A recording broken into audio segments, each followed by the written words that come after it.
ஓம் ஸ்ரீ குருபியோ நமக. நன்றாக குருவாழ்க, குருவே துணை. பரபிரம்ம ருத்ரகாயத்ரி ஞானஸ்தலத்தின் நண்பர்களுக்கு வணக்கங்களும் வாழ்த்துக்களும்.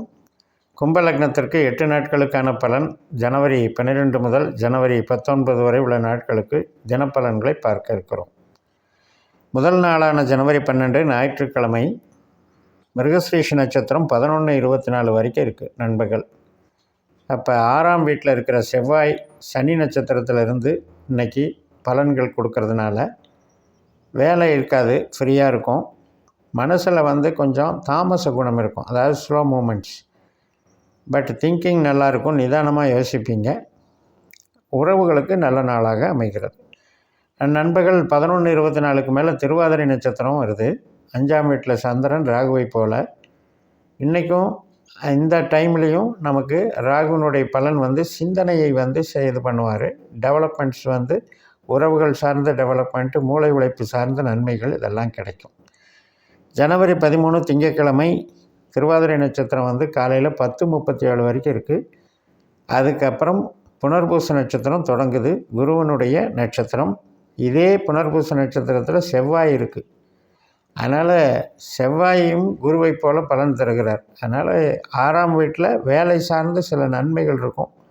கன்ஸ்ட்ரக்ஷன் சம்மந்தப்பட்டது, வீட்டுக்கு பொருட்கள் வாங்கிறது, அதே மாதிரி பில்டிங் ப்ரொமோட்டராக இருக்கவங்க, ஹார்ட்வேர்ஸ் யூஸ் பண்ணுறவங்க, ஃபைனான்ஸ் சம்மந்தப்பட்டது, வாகனங்கள் சம்மந்தப்பட்டது, ரியல் எஸ்டேட்டு எல்லாமே நல்லாயிருக்கும். ப்ரொடக்ஷன் யூனிட் வச்சுருக்கவங்க எல்லாத்துக்குமே சிறப்பை தரக்கூடிய நல்ல நாள். மறுநாள் பொங்கல், ஜனவரி 14 பூச நட்சத்திரம். அதாவது கடகராசியில் சந்திரன் சனியினுடைய நட்சத்திரத்தில் போகிறார். சனி நமக்கு குருவை போல் செயல்பட்டதுனால உறவினர்கள் வருகை, வீட்டுக்கு பொருட்கள் வாங்கிறது, பொங்கல் சிறப்பாக நமக்கு மகிழ்ச்சியாக கொண்டாடக்கூடியது. ஒரு பிஸ்னஸ் சம்மந்தப்பட்ட திங்கிங் நமக்கு சப்போர்ட் பண்ணும். ஒரு சிலர் பார்த்திங்கன்னா சில தொழில்கள் லீவு நாள்லேயும் செஞ்சிட்ருப்பாங்க. அந்த மாதிரி ஒரு பிஸியாக இருக்கக்கூடிய நாளாக இருக்கும். அதே நேரத்தில் நமக்கு முதல் நாள் மகர சூரியனுடைய முதல் நாள் 12ஆம் வீட்டில் சூரியன் என்ட்ராகிறார். அதான் தை பிறந்தால் வழி பிறக்குன்னு தனியாக பதிவு போட்டிருக்கேன், அதில் பாருங்கள். ஒரு மாதத்துக்கான பலன் அதில் வரும். 12ஆம் வீட்டில் சூரியன் சூரியனுடைய நட்சத்திரத்திலே இருக்கிறதுனால நமக்கு சில முடிவுகள் எடுக்கிறது, சில நபர்களை சந்திக்கிறது, பெரிய மனிதர்கள் ஆதரவு இதெல்லாம் கிடைக்கும். ஜனவரி 15 புதன்கிழமை 10:27 காலையில் ஆயில்ய நட்சத்திரம். 6ஆம் வீட்டில் சந்திரன் புதனை போல் செயல்படுறதுனால புதன் நமக்கு லாபஸ்தானம் இருக்கிறதுனால இன்றைக்கி சிறப்புகள் நன்றாக இருக்கும். இன்றைக்கும் நமக்கு உறவினர்கள் சார்ந்த, நண்பர்கள் சார்ந்த நல்ல நிகழ்ச்சிகளுக்கு அட்டன் பண்ணுறது, ஒரு சின்ன ட்ரிப்பு போகிறது, கோயிலுக்கு போகிறது, பூர்வீகம் சார்ந்த நன்மைகள் எல்லாமே நல்லாயிருக்கும்.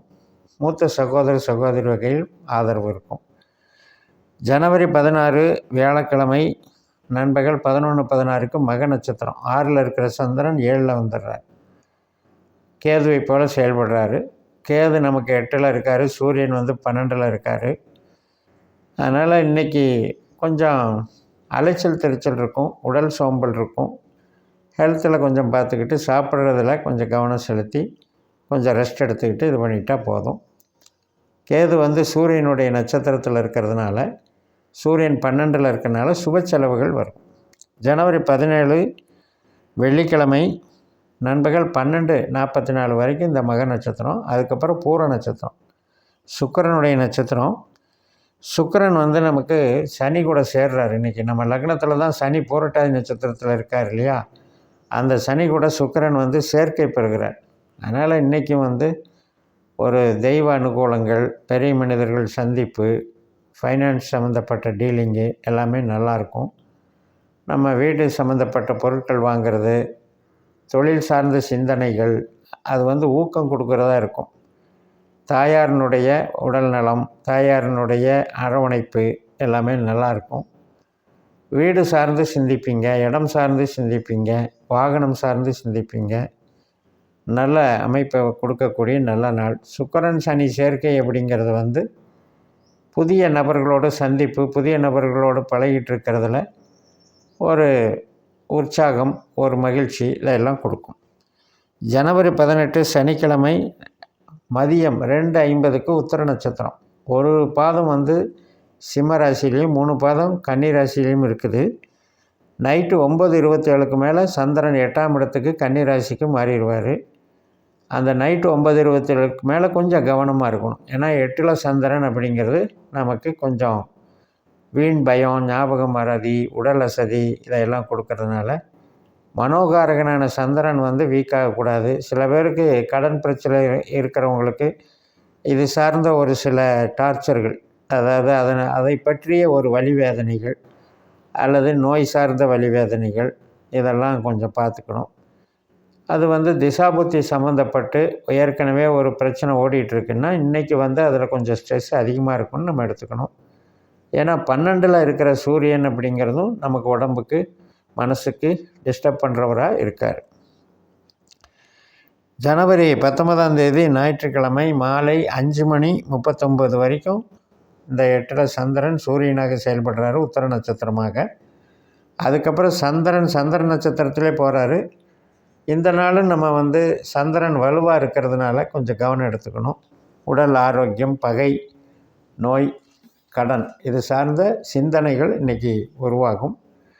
சில பேர் ஜாப் ஒர்க்கு பண்ணுவாங்க, உணவு தொழில் இந்த மாதிரி பண்ணுறவங்களுக்கெல்லாம் இன்றைக்கி வந்து சப்போர்ட்டாக இருக்கும், வேலை நல்லா நடக்கும்.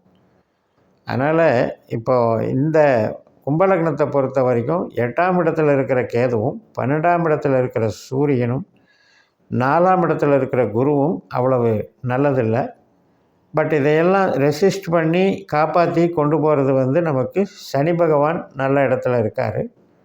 அதனால் அந்த சனியினுடைய சுயபலம் அப்படிங்கிறது நிதானமாக சிந்தித்து செயல்படுறது, கொஞ்சம் வில் பவரை வளர்த்துக்கிறது, அல்லது நம்ம வந்து பொறுமையாக இருந்து பின்னால் இதையெல்லாம் மீட் அவுட் பண்ணுவோன்னு ஒரு தன்னம்பிக்கையோடு செயல்படுறது, இது மாதிரி ஒரு பக்குவத்தை கொடுத்துரும். அதனால் பெருசாக பாதிப்புன்னு எடுத்துக்க முடியாது.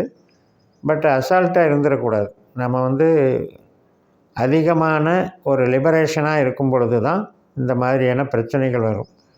அதிகப்படியான அகலக்கால் வச்சு செய்யக்கூடிய ஒரு விஷயங்களை இந்த வாரத்தில் செய்யாமல் இருக்கிறது நல்லது.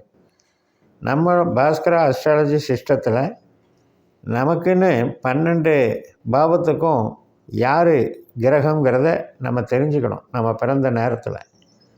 அப்போ 4ஆம் இடம் 10ஆம் இடம் அப்படின்னா தொழில், உற்பத்தி சார்ந்த தொழிலில் இருப்பீங்கன்னு அர்த்தம். 3ஆம் இடம் 9ஆம் இடம் 10ஓட தொடர்பு கொள்ளுது அப்படின்னா ஐடி லைனு, கமிஷன் தொழில், இந்த கலை தொழிலில் இருப்பீங்கன்னு அர்த்தம். இந்த மாதிரி அந்த பாவ தொடர்புகளை வந்து நம்ம கணிக்கணும். அதனால் உங்களுடைய ஜாதகத்தை இந்த முறையில் கணிச்சிட்டு நம்ம மைண்டில் ஏற்றிக்கிட்டோம் அப்படின்னா நமக்கு கெட்டது செய்கிறது யார், 8ஆம் இடமான வலிவேதனையும் 12ஆம் இடமான விரயங்களையும் கொடுக்கறது யாருன்னு தெரிஞ்சுக்கிட்டாலே மாதம் அந்த கிரகத்தினுடைய 3 நட்சத்திரம் வரும். அந்த டைமில் நம்ம முக்கிய முடிவுகள் எடுக்காமையும் நம்ம வந்து அவசரப்பட்டு பதட்டப்பட்டு ஒருத்தரை நம்பி செய்கிற வேலைகளை செய்யாமலும் நம்ம தற்காத்து கொள்ளலாம்.